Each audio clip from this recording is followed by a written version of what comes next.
మరో ఉత్తరం చూద్దామండి. మధురిమ గారు రాస్తున్నారు నెల్లూరు నుంచి.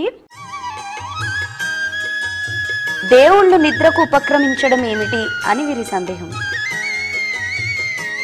చాతుర్మాస్యము అంటారు. చతుర్నాం మాసానాం సమాహార తస్య భావ కర్మవా చాతుర్మాస్యం.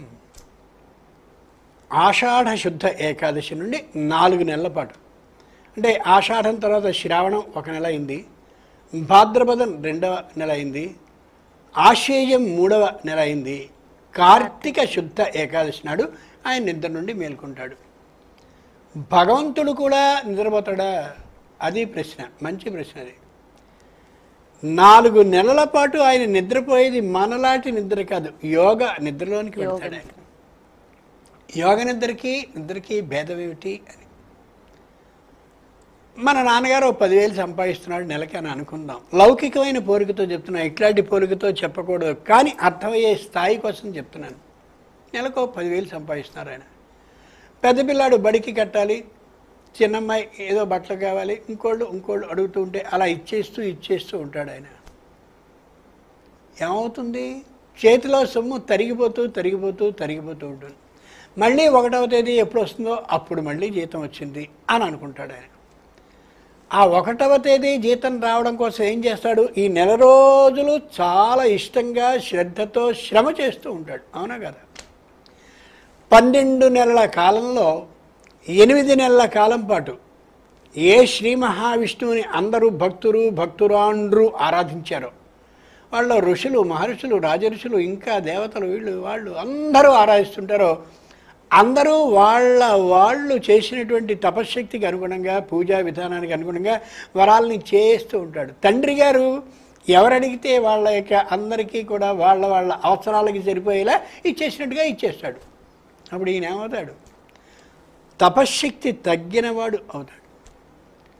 నాన్న ఎలా అయితే 10,000 రూపాయలు మళ్ళీ 1వ తేదీకి వస్తాయని ఎలా జాగ్రత్తగా ఉద్యోగాన్ని శ్రద్ధతో భక్తితో శ్రమ చేస్తూ అబోయిది నా బాధ్యత ఇల్లు గడపడం అనే ఊహతో చేస్తున్నాడో, అలా మహావిష్ణువు కూడా తనని ఆరాధించే వాళ్ళకి మళ్ళీ వరాలని ఇవ్వడం కోసం, అర్హులైన వాళ్ళ కోసం చేయాలని చెప్పి యోగ నిద్రలోనికి వెళ్ళి ఆయన తపస్సు చేస్తూ ఉంటాడు. యోగ నిద్రలో నిద్రపడాయన తపస్సు చేస్తూ ఉంటాడు ఆయన. ఆ తపస్సు 4 నెలల పాటు ఆయన చేస్తే 8 నెలల పాటు మనం రక్షించగలుగుతాడు. కాబట్టి నిజమైనటువంటి భక్తులం మనమే అయితే, నిజమైనటువంటి భక్తురాండ్రం మనమే అయితే, అయ్యా నువ్వు యోగ నిద్రకు ఉపక్రమించు, మేము నిన్ను ఆరాధించేలా అనుగ్రహించు, మా వరాలని తీర్చుకునేందుకు నువ్వు ప్రసన్నుడిగా ఉండు అని ప్రార్థించాలి. అంచేత 4 నెలల కాలం పాటు ఆయన యోగ నిద్రకు ఉపక్రమించాడు అంటే, ఏ విధమైనటువంటి రాజ్య పరిపాలన భారాన్ని వహించకుండా ఉన్నాడు అంటే తపశ్శక్తిని పెంపొందించుకోవడానికి. మరి బాగానే ఉంది. ఎక్కడైనా ఒక పై అధికారి పొరుగు ప్రాంతానికి ఏదైనా ఓ పని మీద పెడుతూ ఉన్నా అప్పుడు ఏం చేస్తాడు? తన బాధ్యతని కొంతమందికి అప్పచెప్పి పెడతాడు. ఇన్ఛార్జ్ అంటారు దాన్ని.